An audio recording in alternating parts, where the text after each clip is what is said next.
সাংবাদিক মাসুদ কামাল এবং আছেন এবি পার্টির সাধারণ সম্পাদক ব্যারিস্টার আসাদুজ্জামান ফুয়াদ।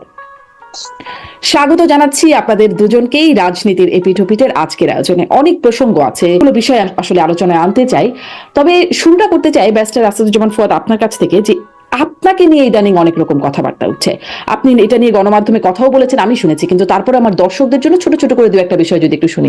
আপনার ব্যারিস্টারি ডিগ্রি ভুয়া, বা আপনি ভুয়া ব্যারিস্টার, এই অভিযোগ উঠানো হচ্ছে। এটা নিয়ে সামাজিক যোগাযোগ মাধ্যমে নানা আলোচনা আপনি দেখেছেন, আপনি একটু একটু ব্যাখ্যা দিবেন? ব্যাখ্যা কোনটা, গুজব নিয়ে না সার্টিফিকেট নিয়ে? আপনি যেভাবে মনে করেন। একটা বিষয় হচ্ছে অনলাইনেই তো হচ্ছে যে আমার বন্ধুরা শত্রুরা মিলিয়ে আপনার নাম টাম দিয়ে যেভাবে মানে কমেন্ট নিয়ে আসছে, দুই পক্ষেই তো কমেন্ট আছে।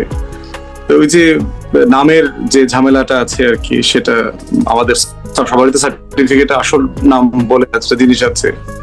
তো সেই নামে যখন আবার আমার অ্যাওয়ার্ডিং বডিকে যখন ইমেল করেছে, তারাই তো আবার রেসপন্স করেছে, সার্টিফিকেটের কপি টপিও দেখলাম। আমি তো কিছুই করি নাই, কাউকে কিছু দেই নাই। আমার শুভাকাঙ্ক্ষীরাই ইমেল টেমেল করে কনফার্মেশন নিয়ে আসছে, সার্টিফিকেটের কপি দেখলাম বিভিন্ন জায়গাতে প্রচার হয়েছে আর কি।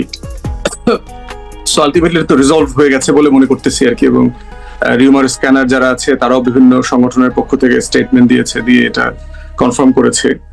তো ইউজুয়ালি আমি এইসব বিষয়ে কখনো করি না আর কি।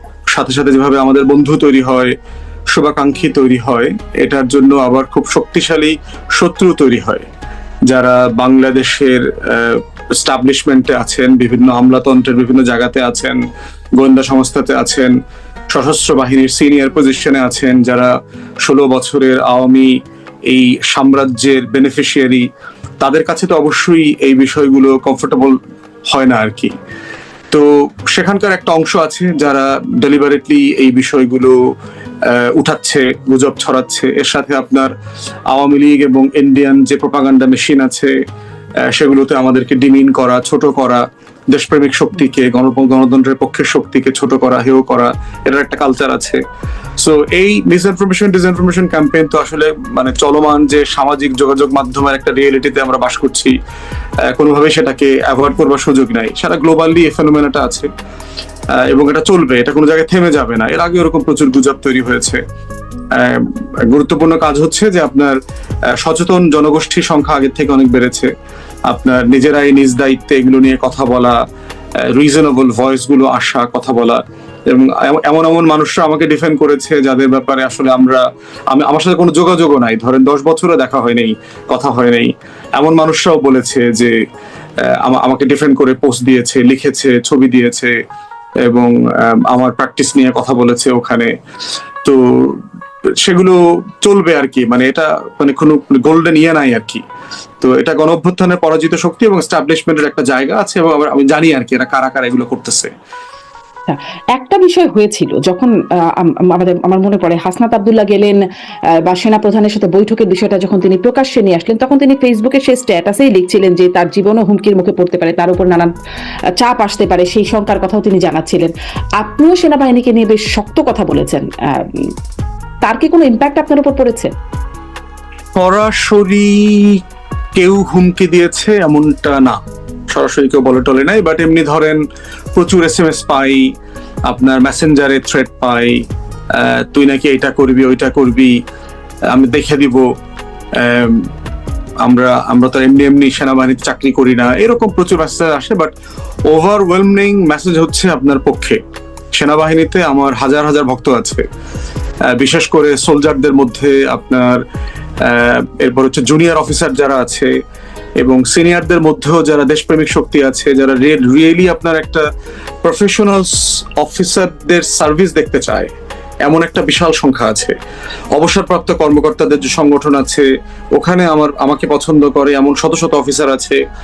আমি হাজার হাজার বার্তা পেয়েছি এই আর্ম ফোর্সেস থেকে, আপনার বিভিন্ন জায়গা থেকে সার্ভিসে আছে এবং অবসরপ্রাপ্ত কর্মকর্তা এবং সোলজারদের কাছ থেকে, এবং ওভারওয়েলমিং মেসেজ হচ্ছে আপনার পজিটিভ। তারা কেউ কেউ হয়তো সর্বোচ্চ বলেছে যে 2-1টা শব্দ হয়তো আপনি না বললে পারতেন, এরকম ওনারা দু একটা শব্দের ব্যাপারে দ্বিমত করেছে, কিন্তু অন সাবস্টেন্স, অন প্রিন্সিপাল আপনি আমি কি তাদের সাথে একমত পোষণ করেছেন? দু একটা শব্দ আসলে আপনি না বললে পারতেন। একান্তই আমার এই ব্যাপারে, হ্যাঁ এটা আপনি বলতেই পারেন, আমি হয়তো না বললে পারতাম, হয়তো ওনারা এটা ভিন্নভাবে নিয়েছেন, আমারও ব্যাখ্যা আছে, এটা খুব একদম সাবস্ট্যান্টিভ, আমি কোনো ভুল করেছি ব্যাপারটা তা না। তো আবার হচ্ছে কিছু ভুল বোঝাবুঝি তৈরি হয়েছে, 5ই আগস্টের একটা বক্তব্য কেটে, যেটা ধরেন প্রেসিডেন্টকে বলেছি, সে একটা বক্তব্য অংশ কেটে সেনাপ্রধানের নামের আগে বসায় কিছু গুজব ছড়াইছে। তো সব মিলায় ধরেন শব্দের ব্যাপারে আমাদের একটা বিষয়ে খুব আপত্তি দেখছিলাম, সেনাবাহিনীর সদস্যদের মানে সেনাবাহিনীর প্রসঙ্গে আপনি চাকর বাকর আমার অনুষ্ঠানে ব্যবহার করেছিলেন। আপনি কি একটু মানে পরবর্তীতে মনে করেন যেটি আপনাকে আপনার মানে শুভাকাঙ্ক্ষীরা বলছেন অনেক শব্দ ব্যবহার না করলেও পারতেন, এমন একটা শব্দ নিয়ে আপনার কি কোনো মনে হয়? করি না, আমি মনে করি না, কারণ হচ্ছে পাবলিক সার্ভেন্টস আমাদের একটা কনস্টিটিউশনাল ওয়ার্ড, পাবলিক সার্ভেন্টসই বলা হয়েছে যে যারা প্রজাতন্ত্রে কাজ করবেন, সরকারের আমলাগিরি করবেন, তাদেরকে অফিসিয়ালি এই শব্দটাই সার্ভেন্টস বলা হয়েছে। সেনাবাহিনী কি আসলে পাবলিক সার্ভেন্ট? আমি আসলে এই বিষয়ে এখন কথা বলতে চাই না, তবে একটু জানার জন্য আমি কেন, তারা মিলিটারি ব্যুরোক্রেসির অংশ, তো তারা তো এই দেশকে সার্ভ করেন, তারা সিভিল মিলিটারি ব্যুরোক্রেসিতে একসাথে অংশ। তো এই জন্য হচ্ছে যে এই শব্দটা ইটসেলফ যাওয়ার আগে যে প্রসঙ্গটা যেহেতু উঠলোই, যে এই যে অনলাইনে নানান রকম গুজব তোলা, নানান রকম বক্তব্য তোলা, একরকম সুশীল সমাজের মধ্যেও দেখা যায়, বা যারা আসলে একরকম অথরিটি রাখেন অনেকের মধ্যে দেখা যায় একদম খুবই অশ্লীল শব্দ অনেক সময় ব্যবহার করা হয়। মানে এই বিষয়টা কি বেড়েই চলেছে? এর কি কোনো মানে এটি খুব স্বাভাবিক ব্যাপার হিসেবে মেনে নেওয়ার মতো, মানে অনলাইনের যেহেতু যুগ, ডিজিটাল যুগ, এটা কি স্বাভাবিকভাবে মেনে নেওয়ার মতো একটা ব্যাপার? আমার কি মনে হয় জানেন, আপনি স্বাভাবিকভাবে ধরেন মানলেন, হাইপোথেটিক্যালি ধরেন আপনি মানলেন না, আপনি না মেনে কি করবেন? আপনি কি মারামারি করবেন? কি করবেন আপনি? আমি একটা উদাহরণ দিয়ে বলি। আমার ইউটিউবে আমার একটা চ্যানেল আছে, আমি ইউটিউবে প্রতিদিন একটা করে আমি কন্টেন্ট আপ করি।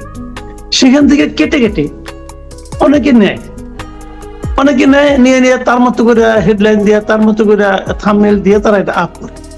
এবং আমি অনেক সময় দেখেছি যে ধরেন আমারটা হয়তো 50,000 ভিউ হয়েছে, ওই চুরি করে যেটা দিয়েছে ওটা 1.5 লাখ ভিউ হয়ে গেছে। একদম। এখন হতে পারে, আমি কিন্তু এতে কোনো আপত্তি করি নাই, আমি কখনোই আপত্তি করি না। তোমরা এতে আমার কথা হলো কি, ভাই তুমি যদি আমাকে বিক্রি করে 5 জায়গায়, তোমার যদি 2 টাকা ইনকাম হয়, হোক না, আমার সমস্যাটা কি? আমি এটা নিয়ে মাথা ঘামাই না। কিন্তু সমস্যাটা কি জানেন, আমার ওই কথাটাকে উপরে তারা যে সমস্ত শিরোনাম করে দেয়। আমি একটা এক্সাম্পল দিয়ে বলি। আমি একবার সার্জিসকে নিয়ে কিছু সমালোচনা করেছিলাম, সার্জিস আলমকে নিয়ে। ওই জিনিসটা হুবহু সার্জিস শব্দ রাখছে, তার সঙ্গে যুক্ত করছে কি সার্জিসের দ্বিতীয় বিয়ে নিয়ে। যা বললেন মাসুদ কামাল, আচ্ছা ভাই তার বিয়ে হয়েছে কিনা এটাই আমি ভালো মতো জানি না, আবার দ্বিতীয় বিয়ে ওইটা নিয়ে আমি বলতে যাবো কেন ভাই? এটা কিছু হইলো? ভেতরে আমি যে দেখি ভেতরে কিছুই না, আমি যেটা আমারটাই হু আমি যা বলেছিলাম ওইটাই, খেলে ব্যাকগ্রাউন্ডটা চেঞ্জ করে, আজকাল এআই এর মাধ্যমে এটা করা যায়, খুব সহজে করা যায়, ব্যাকগ্রাউন্ডটা চেঞ্জ করে দিয়ে রাখছে। এখন আপনি সেই উন্নয়নটা করে নাই, সেই উন্নয়নের নামে চুরি করেছে, খুব শুদ্ধ ভাষায় বলল। এটা কি শ্লীল না অশ্লীল? পুরো জাতির সঙ্গে সে একটা প্রতারণা করলো, এটা কি শ্লীল না অশ্লীল? আমাকে কেউ বললো, যেমন আমাকে একজন কি বললো, আমার সম্বন্ধে একজনের মন্তব্য করছে, সে আমাকে আমার নামের আগে একটা অ্যাডজেক্টিভ লাগাইছে। অ্যাডজেক্টিভটা কি জানেন? সাদা সাপ। আচ্ছা আপনি আমাকে বলেন আমি সাপ, এবং যেহেতু আনফরচুনেটলি আমার গায়ের রঙ একটু সাদা, অতএব সাদা সাপ। আচ্ছা এটা কি অশ্লীল? খেয়াল করেন, সে তার মনের ক্রোধ প্রকাশ করার জন্য, মনের ভাব প্রকাশ করার জন্য তার স্টকে থাকা শব্দগুলি আমার জন্য ব্যবহার করছে। আমি এটাকে সিরিয়াসলি নেই না। আমি নেই না কেন আমি বলি আপনাকে, এটা সাধারণ মানুষের উপর ছেড়ে দেন। মানুষ একসময় সিদ্ধান্ত নেবে যে এই লোকটা তো গালাগালি করে, মানুষ একসময় সিদ্ধান্ত নেবে যে এই লোক তো গালাগালি করে না। এটা কিন্তু লং রানে এটা কেউ টিকবে না। কাজে বরঞ্চ আমি সবসময় বলি, আমি কাউকে গলা টিপে ধরার পক্ষপাতী না। আমার নামে সারাদিন বলুক ভাই, আমার কোনো অসুবিধা নেই, আমি গলা টিপে ধরার পক্ষপাতী না। আমার কথাটা হলো আপনি আপনার রুচি, জ্ঞান, বুদ্ধি, আপনি তার মাধ্যমে আপনি আপনার ভাব প্রকাশ করবেন। যদি আমার প্রতি ক্রোধ থাকে, ক্রোধ প্রকাশ করবেন, কোনো সমস্যা। আমরা মাননীয় প্রধান উপদেষ্টাকেও বক্তব্য দিতে দেখলাম। আমি একটু ছোট্ট করে আপনার এখানে একটু মন্তব্য শুনবো, আরো অনেকগুলো বিষয় আমি বলছিলাম কথা বলবো, এই বিষয়টা একটু শুনে নিই। Best of all. প্রথমত হচ্ছে এটা তো আমার তাদের যে ভঙ্গুর ইকোনমি রেখে দিয়ে গেছে, তখন আসলে মানে যা বলা হচ্ছে আর যা চিত্র তারা সামনাসামনি দেখছে এবং এই ঘটনাগুলো হাইলাইটেড হচ্ছে, তখন আসলে এটা তারা তারা আসলে সত্যি কি বোধ করেন ইনভেস্টমেন্টে তারা? সার্টেনলি হচ্ছে যে গাজায় যা হচ্ছে, ফিলিস্তিনে যেটা হচ্ছে, অনেক বছরের একটা ক্ষোভ, কষ্ট, যন্ত্রণা, এখানে গণহত্যা হচ্ছে। আমরাও গত বহু বছর থেকে এটার প্রতিবাদ করেছি এবং প্রতিবাদ চলমান আছে, চলতেই থাকবে। শান্তিপূর্ণভাবে কোন একটা দেশে, কোন একটা জনপদে আপনার যদি গণহত্যা হয়, প্রতিবাদ করা মানুষের, এটা তো একটা হিউম্যান ফ্র্যাটার্নিটির ব্যাপার আছে। আপনি যেখানে আছেন সেখানেও প্রত্যেক শহরে শহরে ব্যাপক প্রতিবাদ হচ্ছে। প্রশ্ন হচ্ছে যে আইন হাতে তুলে নেওয়া, এরকম একটা সময়তে সাবোটাজ করা, এবং প্রায় 60 জনের মতো যে গ্রেফতার হয়েছে দেখলাম আপনার, অধিকাংশ ছাত্রলীগ যুবলীগের রাজনীতির সাথে জড়িত। এবং কিছু কিছু গণমাধ্যম এটাকে ফার্স্ট পেজে এত ফলাও করে নিউজ করছে যে বাংলাদেশে প্রত্যেকটা বিদেশি কোম্পানি এখন আগুন দিয়ে পোড়ায় দেওয়া হচ্ছে, এরকম একটা ব্যাপার। সেই জন্য কিন্তু আমরা দেখলাম যে আপনার সরকারের যিনি স্পেশাল এইড হিসাবে কাজ করছেন তথ্য প্রযুক্তিতে, ফয়েজ আহমদ তাইয়েব, কিন্তু একটা রিকোয়েস্ট করেছেন যে ফিলিস্তিন ইস্যুটা তো চলে যাচ্ছে না, আমরা এই যে মার্চ ফর গাজা দেওয়া হয়েছে এটা আরো 1 সপ্তাহ পিছিয়ে দিতে পারি কিনা, কারণ এই প্রসপেক্টিভ ইনভেস্টররা বাংলাদেশে আরো 1 সপ্তাহ 10 দিন অনেকে থাকবেন। তো এই সময়টাতে মার্চ ফর গাজাটাকে ঘিরে যেন কোনো স্যাবোটাজ না